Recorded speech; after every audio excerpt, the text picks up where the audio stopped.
నమస్తే. శ్రీ గురుభ్యో నమ. శ్రీమాత్రే నమ.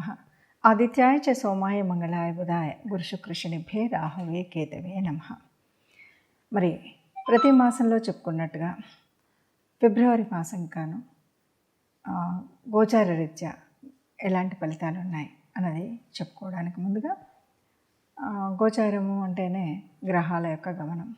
ఇందులో కొన్ని మందంగా చరించేవి, కొన్ని అతివేగంగా చరించేటువంటి గ్రహాలు ఉన్నప్పటికీ ఈ గ్రహాల గమనం మీద మన జన్మజాతకంలో ఉన్నటువంటి గ్రహాలు కాకుండా అప్పటికప్పుడు ఈ గ్రహ సంచారం వల్ల కలిగేటువంటి ఫలితాలు ఎలా ఉంటాయి, దీనివల్ల మనకు అంటే ఒక ఉద్యోగం కానీ, వ్యాపారం కానీ, లేదు సంతాన విషయంలో, వివాహ విషయంలో, అనుబంధం విషయంలో, సామాజిక విషయాల్లో ఎలా ఉంటుంది అన్నది, ఇవన్నీ ఎలా ఉంటాయి అంటే ఆ గ్రహాల యొక్క దృష్టిని బట్టి, ఆ గ్రహాల యొక్క యుతిని బట్టి, ఆ గ్రహాలు ఉండేటువంటి రాశిని బట్టి, ఇలాంటి పరిస్థితులను బట్టి మనకు వచ్చేటువంటి ఫలితాలు ఉంటాయని చెప్పచ్చు.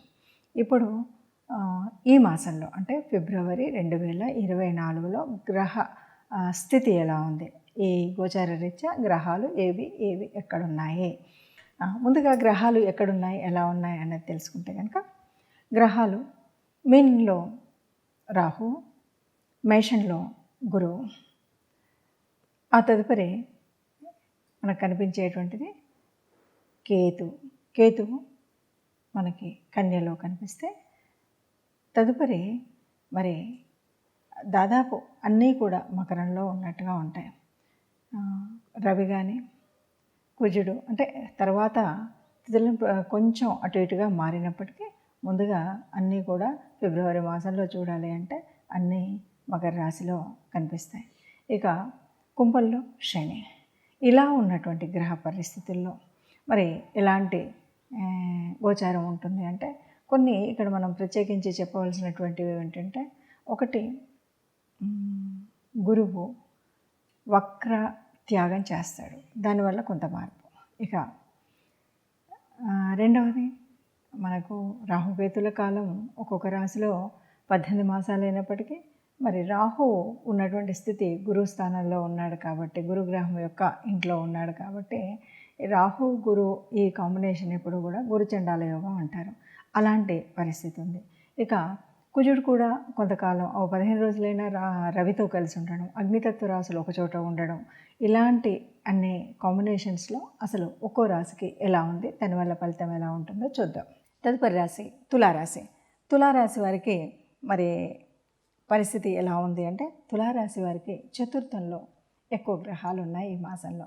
చతుర్థంలో ఉన్నటువంటి గ్రహాల కూటమి వల్ల ఇది గృహస్థానం, కొద్దిగా కోపంగా, చికాకుగా, అల్లకల్లోలంగా ఉండేటువంటి పరిస్థితి అయితే ఉంటుంది. ఎందుకంటే ఇది మనం ఇంట్లో ఉన్నప్పుడు ఇన్ని గ్రహాలు ఒకచోట ఉండడం, అందులో కూడా రవి పక్కనే కుజుడు ఉండడం, ఇలాంటి పరిస్థితి ఉంది. అంటే ఒక 15 రోజుల తర్వాత అది మారుతుంది. ఎప్పుడైతే రవి మళ్ళీ అక్కడి నుండి కుంభంలోకి వెళ్తాడో పరిస్థితి మారుతుంది. కాకపోతే మొదటి 15 రోజులు మాత్రం కొద్దిగా చికాకులు, గొడవగా ఉండడం, ఇలాంటివన్నీ కనిపిస్తాయి. కొద్దిగా జాగ్రత్తగా ఉండాలి. ఇక పంచమంలో శని ఉన్నాడు. పంచమం సంతాన స్థానం. సంతాన స్థానంలో శని ఉన్నప్పుడు అంటే ఇప్పుడు సంతానం కోసం ప్రయత్నించే వారికి కొద్దిగా ఇబ్బంది కలుగుతుంది. అలాగే గర్భిణీ స్త్రీలకు కూడా కొద్దిగా జాగ్రత్తగా ఉండాల్సినటువంటి పరిస్థితి ఉంది. అలాగే ఇంకా అంటే ఇప్పటికే ఉన్నటువంటి ప్రేమికులు కానీ వీళ్ళు ఎవరైనా ఉంటే ఈ విషయంలో తగు జాగ్రత్త తీసుకోవడం అనేటువంటిది, అంటే మాట పెరిగి ఊరికే చికాకులు, చింతలు, గొడవలు ఇలాంటివి లేకుండా ఉండాలి అంటే కొద్దిగా సమన్వయంతో ముందుకు వెళ్ళాలి, అప్పుడే బాగుంటుంది. ఇక ఆరులో రాహు ఉన్నాడు కాబట్టి తస్మాత్ జాగ్రత్త అనే చెప్పాలి. ఎందుకంటే రోగం, రుణం ఇలాంటి బాధ, శత్రు బాధ ఇవి ఎక్కువగా ఉండేటువంటి పరిస్థితి. కాబట్టి వీటి నుండి మనం నియంత్రించుకోవడం కోసం ఎవరితో మాట్లాడిన అంటే శత్రువులు శేషం ఉండకుండా ఉంచుకోవాలి, శత్రువులను పెంచుకోకూడదు. ఎప్పుడు శత్రువులు పెరుగుతారంటే మన మాట తీరు బాగాలేనప్పుడు, మనం చేసేటువంటి పనులు బాగాలేనప్పుడు. అందువల్ల ఇక్కడ మనం తగు జాగ్రత్తతో ఉన్నట్టయితే ఈ విషయంలో జాగ్రత్తగా ఉండగలుగుతాం. ఇక వ్యయభావంలో కేతువు ఉన్నాడు కాబట్టి దాదాపుగా మంచి కార్యక్రమాలు అంటే దైవీ సంబంధమైనటువంటి కార్యక్రమాలు ఎక్కువగా చేస్తారు, పూజల్లో పాల్గొంటారు, అలాగే పుణ్య తీర్థక్షేత్రాలకి ఎక్కువగా ప్రయాణం చేస్తారు.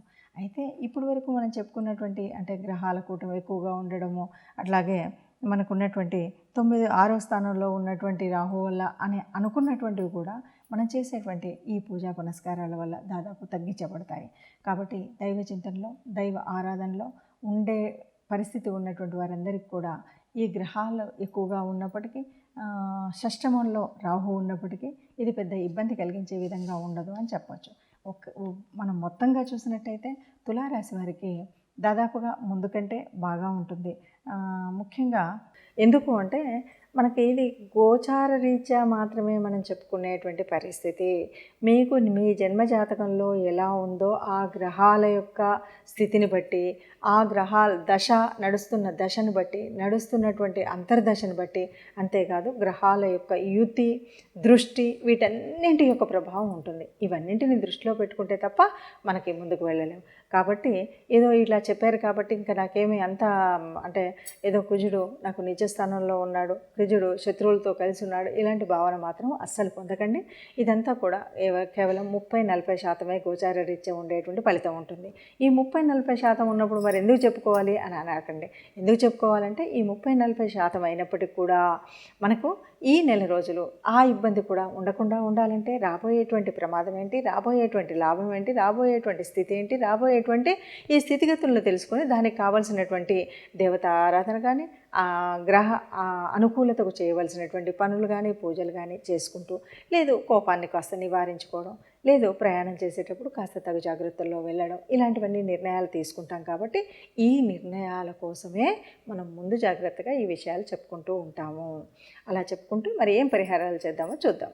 చూశారు కదా, గ్రహస్థితి ఇలా ఉన్నప్పుడు మరి ఏం చేయాలి, అసలు ఎందుకు తెలుసుకున్నామంటే, నిజం చెప్పాలి అంటే గోచార రీత్యా ఉండేటువంటి గ్రహ పరిస్థితి ఎప్పుడూ కూడా మనం తీసుకుంటే మనకి జన్మజాతకం తెలియనప్పుడు, అసలు ఏ రకంగా మన రాశి ఏంటి, మన లగ్నం ఏంటి అనేటువంటి విషయాలు తెలియనప్పుడు మాత్రమే కొద్దిగా కష్టం అవుతుంది.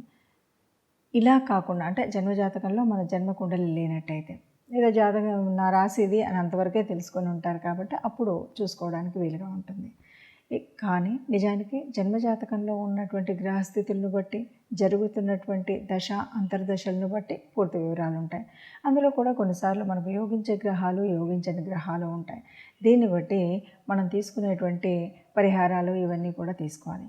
అవేవి తెలియదు అన్నప్పుడు ఇప్పుడు నడుస్తున్నటువంటి గ్రహాల యొక్క స్థితిని బట్టి మనం నిర్ణయాలు తీసుకోవాలి. ఏదేమన్నా మనకు ఈ గోచార రీత్యా వచ్చేటువంటి ఫలితం ఎంతవరకు ఉంటుంది అంటే, ఎగ్జాక్ట్గా చెప్పాలంటే 30-40% ఆఫ్ ఫలితాలు మనకు రిఫ్లెక్ట్ అవుతాయి.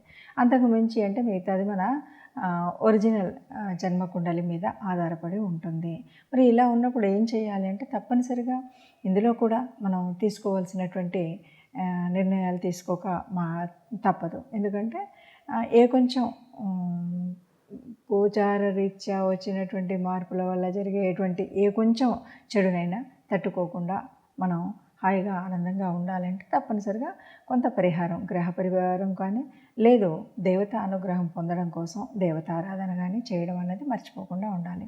మరి ఆ రకంగా చూస్తే ఇప్పుడు ఉన్నటువంటి వాటిలో ముఖ్యంగా గురుచండాల యోగం అంటున్నారు కాబట్టి మనం గురుతత్వానికి సంబంధించినంత వరకు పూజ చేయాలి అంటే రాహుకేతువుల్ని ఆరాధించడం, ముఖ్యంగా సుబ్రహ్మణ్య స్వామిని ఆరాధించడం, అగ్నితత్వానికి సంబంధించినటువంటిది ముఖ్య రవి, కుజుడు వీళ్ళిద్దరూ కూడా ఒక స్థానంలో ఉండడం వల్ల కొంత ఇబ్బంది కలుగుతుంది. కాబట్టి అలాంటి పరిస్థితి లేకుండా ఉండడం కోసం మనం సుబ్రహ్మణ్య స్వామి ఆరాధన చేయడంతో పాటు నిత్యం రవి, సూర్య ఆరాధన, సూర్యుడికి సంబంధించినటువంటి స్తోత్రాలు చదువుకోవడం, సూర్య నమస్కారాలు చేయడం లాంటివి చేసినట్టయితే బాగుంటుంది.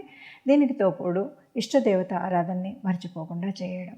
ఇది మనకు దాదాపుగా ఏ కష్టం కూడా లేకుండా కష్టాలను నివారించేటువంటి స్థితి మనకు కనిపిస్తుంది.